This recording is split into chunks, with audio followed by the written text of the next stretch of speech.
Eu me pergunto quantos de vocês aqui neste lugar são realmente guiados pelo Espírito de Deus, em comparação com quantos são guiados pelas pessoas, por regras e regulamentos. Deixe-me dizer, ser cristão passa a ser muito divertido quando somos guiados pelo Espírito.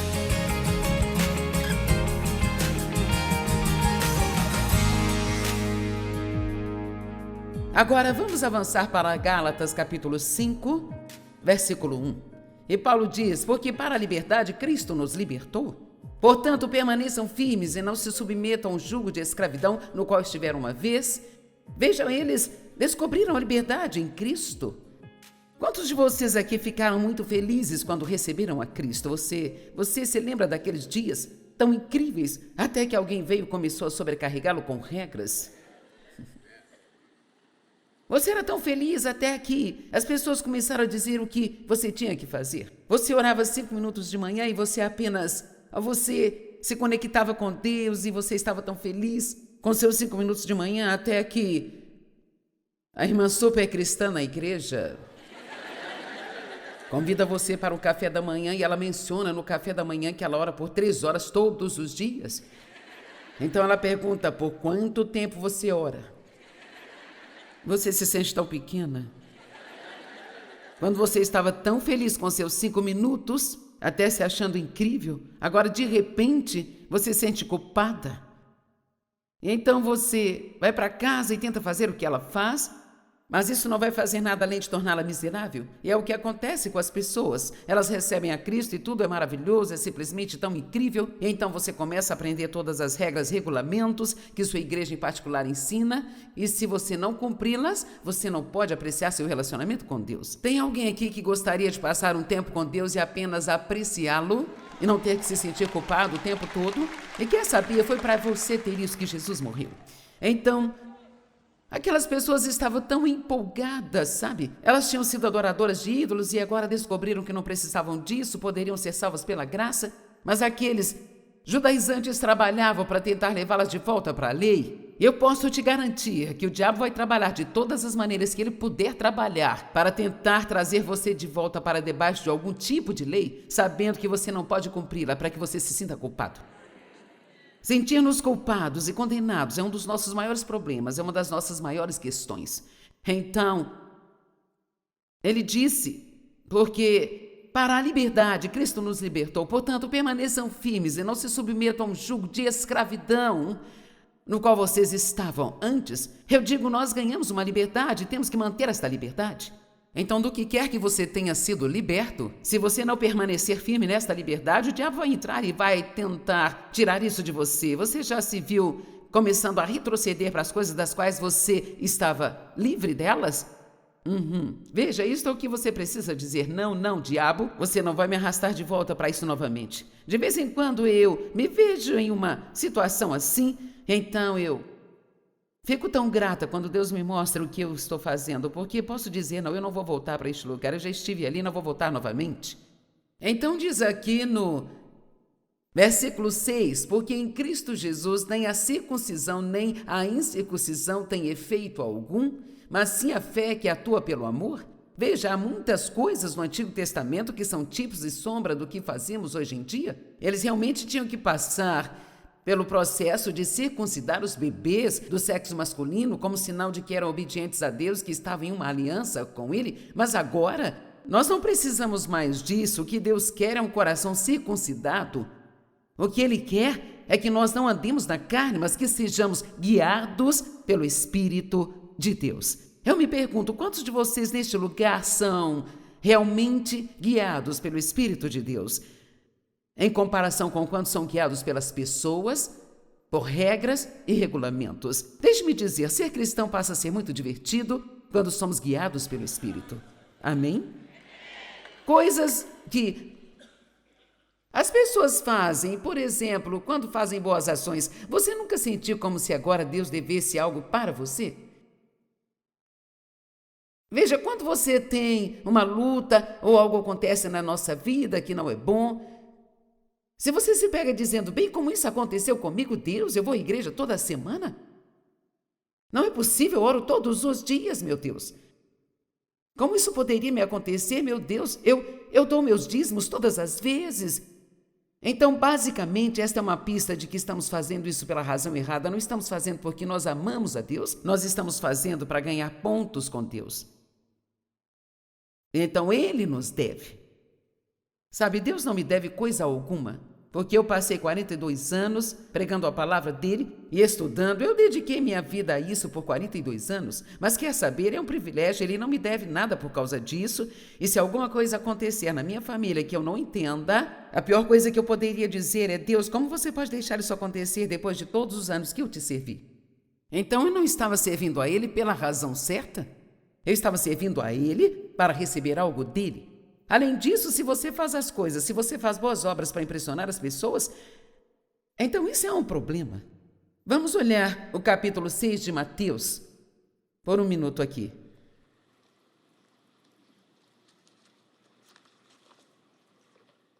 Cuidado com a prática da justiça diante de outras pessoas para serem vistos por elas, porque vocês não terão recompensa do seu Pai que está no céu.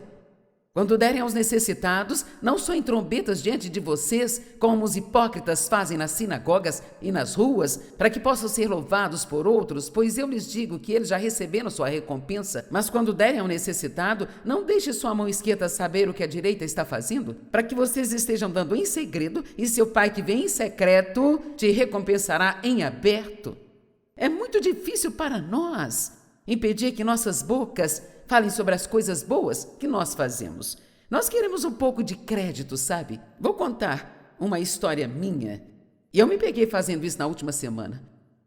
Sabe, eu faço essas conferências e é de onde vêm as pregações para a TV. Então eu vou para o estúdio de TV e eu pego o começo e o fim e eu faço um resumo da mensagem e eu tiro alguns recursos para outro dia ou talvez eu fale de outras coisas. Bem, em cada um destes que eu faço, eu tenho que trocar de roupas. E então, o máximo que eu já tive que trocar em um dia foram umas 12 peças. Mas quando foi semana passada, eu tive que trocar de roupa 17 vezes. E então, eu comecei a dizer às pessoas: nossa, eu troquei de roupa 17 vezes hoje. E claro, eu consegui exatamente o que eu estava procurando. Você só pode estar brincando. Veja, eu estava impressionando as pessoas à direita e à esquerda. Bem, depois que eu falei disso com umas 5 pessoas, foi então que eu percebi o que eu estava fazendo. Mas como nós somos muito bobos, eu ainda fiz mais 3 vezes.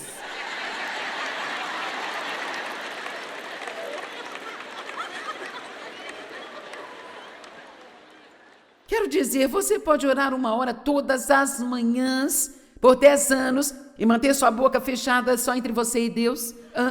Não há muita chance. Amém? Por acaso você já orou para que alguém tivesse uma vitória em alguma área da sua vida? Ou talvez você tenha reconhecido um pecado na vida dela e orou para que Deus revelasse a ela e ela vem até você, está muito animada, ela diz: você não vai acreditar no que Deus me mostrou? Ou você não vai acreditar no que Deus fez por mim? Ele fez isso. E a primeira coisa que sai da sua boca é: eu orei por isso. Vamos lá? E o que estamos fazendo? Estamos tentando ganhar um pouco de crédito, tipo: veja o que eu fiz. Veja o que eu fiz. E veja, essas são obras da carne, é como se estivéssemos fazendo, mas não pela motivação certa. Eu não precisava contar a ninguém que troquei de roupa 17 vezes, certamente eu não precisava contar para 8 ou 9 pessoas, sabe? Eu percebi mais tarde que eu só estava tentando impressioná-los com o quanto eu estava trabalhando naquele dia.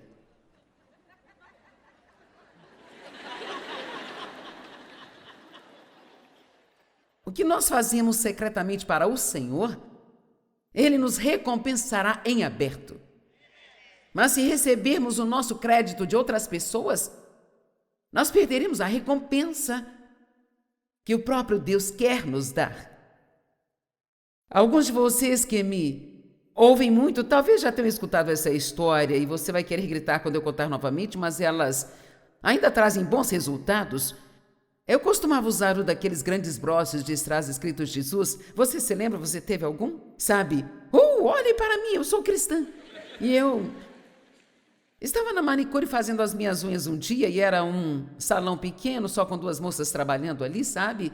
E então a outra moça que estava fazendo as unhas era enfermeira e ela era cristã e ela ficava olhando para o meu broche. Ela disse: eu sou enfermeira e trabalho no Hospital do Câncer. E ela disse: é tão ruim não poder compartilhar de Jesus com aquelas pessoas que estão em condições tão ruins, mas o hospital não nos permite. Então eu tive esta ideia que não foi minha, Deus colocou no meu coração.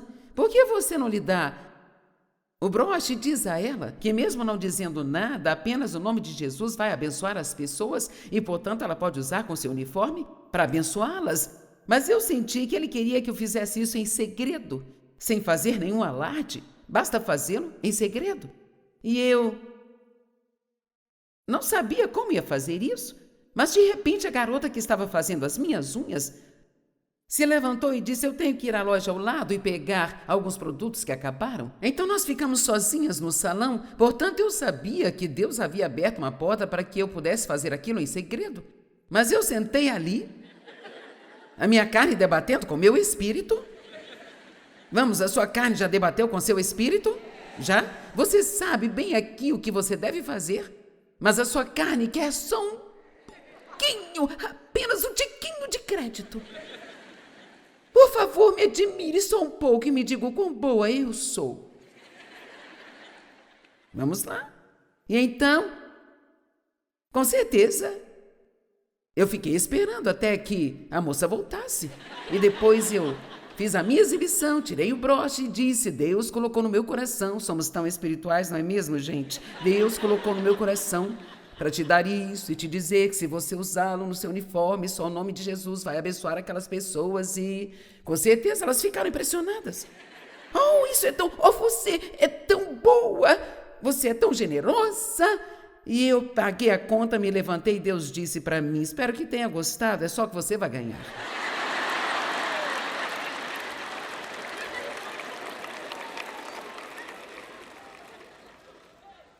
Quantos de vocês podem fazer um compromisso hoje de sair daqui e começar a fazer mais coisas em segredo, somente entre você e o Senhor, mantendo isso para si? Oh, agora veja, você diz que quer ficar mais próximo de Deus, isso te leva para mais perto dele, quando você faz isso. É difícil para você, a carne quer o crédito, e isso são as obras da carne, sabe? Se eu faço algo para aquilo acontecer, então eu ganho algum crédito. Mas eu devo esperar que Deus faça tudo.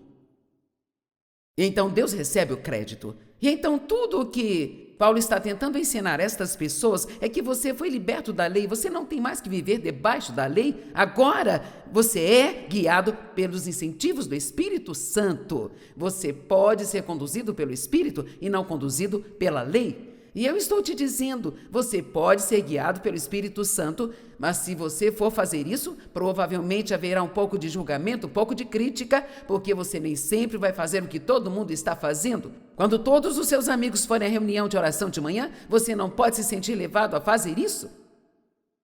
Terá que ser corajoso o bastante para deixar as pessoas julgá-lo e seguir o Espírito Santo. Você pode acordar numa manhã. Talvez você leia a Bíblia todas as manhãs, mas nesta, por alguma razão, você se sinta como se quisesse ler o novo livro da Joyce Meyer.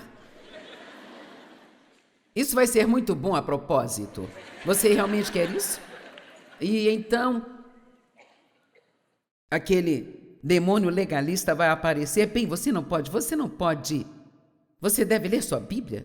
Então você pega a sua Bíblia, lê alguns capítulos só para marcar no seu calendário, mas você não aprendeu nada, nem se lembra de nada que leu, mas fez isso porque isso se tornou uma lei para você?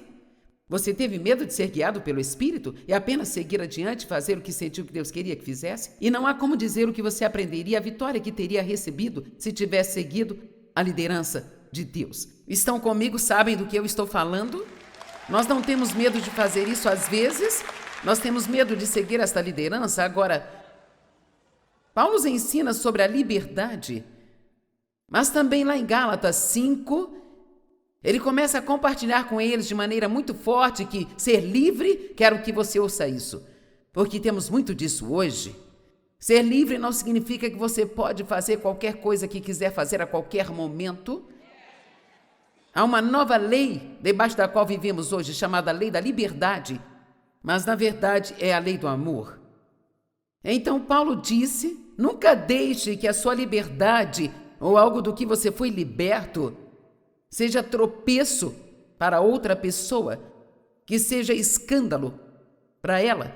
Veja, é por isso que Jesus disse que o amor é o cumprimento de toda a lei. Por isso muitas regras e regulamentos no Antigo Testamento eram sobre como tratar as pessoas. Bem, nós não precisamos de 5.000 leis para nos dizer como tratar as pessoas. Se andarmos em amor, sempre vamos tratar as pessoas bem.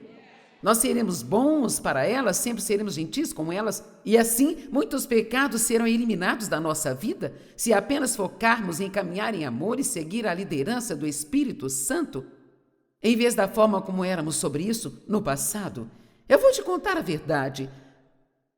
Nós estaríamos em excelente forma se estudássemos apenas estas duas coisas, fé e amor. Fé e amor. Gálatas versos 5 e 6. Porque em Cristo Jesus nem a circuncisão nem a incircuncisão tem efeito algum, mas sim a fé que atua pelo amor. Isso não é lindo? Paulo diz: olha, a circuncisão não significa mais nada. Agora temos uma nova lei: circuncide sua carne e ande em amor. Não deixe sua carne dominar. Corte-a. Siga o Espírito e ande em amor. E você sempre estará fazendo o que Deus quer que você faça. E sabe de uma coisa? Quando começamos a caminhar em amor, começamos realmente a gostar de ser cristãos, porque é muito divertido tirar o foco de si mesmo e colocar no que você pode fazer para outra pessoa. Você acredita nisso?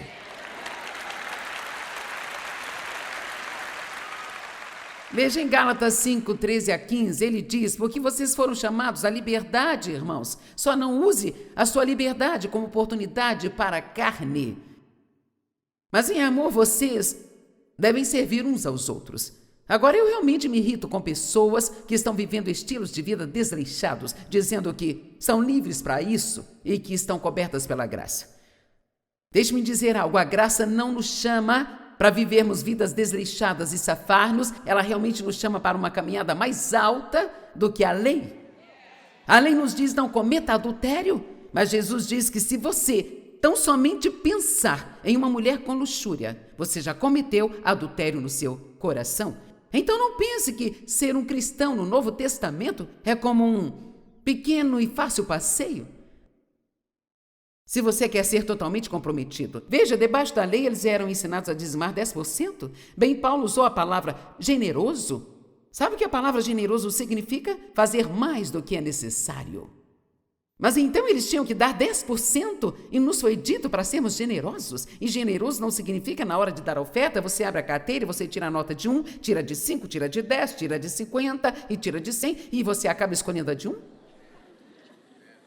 Ser generoso significa que você faz o melhor que pode e não o pior que pode. Alguém está me entendendo? Ok. Às vezes nem eu me entendo, então preciso ter certeza que vocês entendam. Porque toda a lei é cumprida em uma palavra: amarás o teu próximo como a você mesmo. Mas se vocês mordem e devoram uns aos outros, cuide para que não sejam consumidos uns pelos outros. Eu nem sei o quanto eu poderia dizer sobre o amor. É incrível que toda a Bíblia diz sobre o amor, e isso se tornou uma grande coisa para mim nos últimos 12 anos da minha vida, sabe, gente? Porque em vez de me concentrar em cumprir todas as regras todos os dias, eu só me levanto e tento amar as pessoas. Amar a Jesus.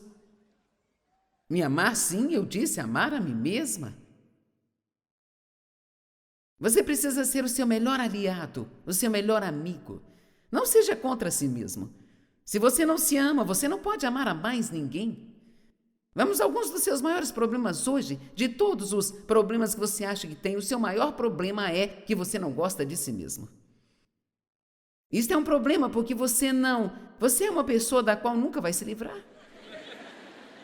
Você vai para casa com você. Você vai ao banheiro com você. Onde quer que você vai estar lá. Então, se você não gosta de si mesmo, eu me pergunto, quantas pessoas aqui levantariam as mãos e diriam: eu não gosto de mim mesma?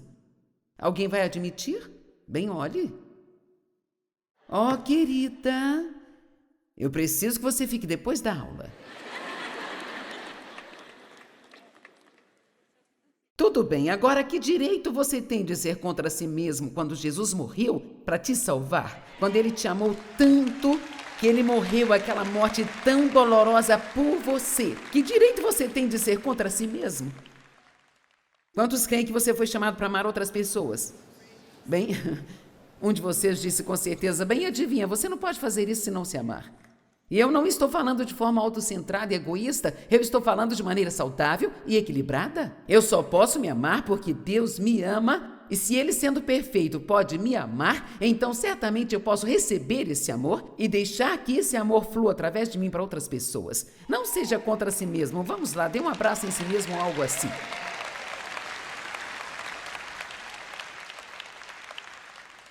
Então nós fomos para Gálatas capítulo 5 e ele começou a falar sobre caminhar no Espírito comparado ao caminhar na carne. Bem, o que significa caminhar no Espírito? Significa que nós habitualmente seguimos a orientação do Espírito Santo mais do que os nossos próprios pensamentos, vontades e sentimentos. Tudo bem, talvez, por exemplo, alguns de vocês não planejem voltar esta tarde. Você apenas meio que queria ver como eu era pessoalmente, você me viu e agora então você não quer voltar esta tarde. Mas talvez você teve esse pequeno sentimento de que você deveria voltar. Isto é chamado de incentivo ou instigação. Um pequeno, sabe, Deus não vai gritar no seu ouvido, volte para a conferência nesta tarde ou você vai ter um grande e sério problema comigo. Bem, talvez todos os seus amigos digam, bem, nós vamos embora, mas você sente como se tivesse que ficar. Veja, quando começamos a seguir a liderança e a orientação do Espírito Santo para fazer o que nós cremos que Deus quer que façamos, é quando a vida fica absolutamente maravilhosa. Amém? Ouça isso. Mas digo, andai no Espírito e vocês não satisfarão os desejos da carne.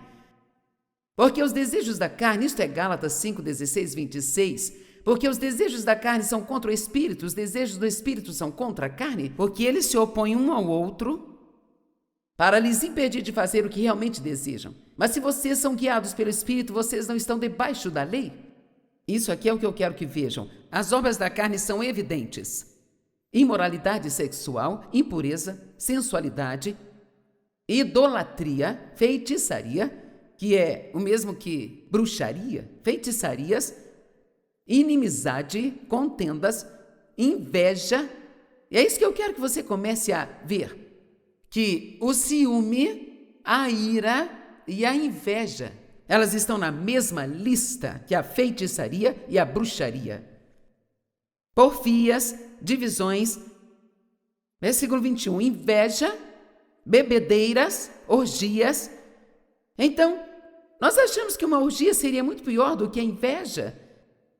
Mas Deus as colocou na mesma lista. Sabe o que me preocupa? Eu me pergunto se há alguns pecados que se tornaram aceitáveis para nós. Há coisas que nós podemos fazer que não nos incomodam mais porque nós vemos muitas outras pessoas fazendo. Quer saber? Não importa o quanto as pessoas se exponham ao perigo, isso não te dá o direito de se expor. E você sabe o que é se expor ao perigo? Significa ir um pouco mais baixo do que o que você sabe que é certo. Eu estou dizendo para você começar a seguir o seu coração. Siga a orientação do Espírito Santo. Seja corajoso bastante para ser guiado pelo Espírito e não deixe sua vida ser apenas um monte de regras e regulamentos.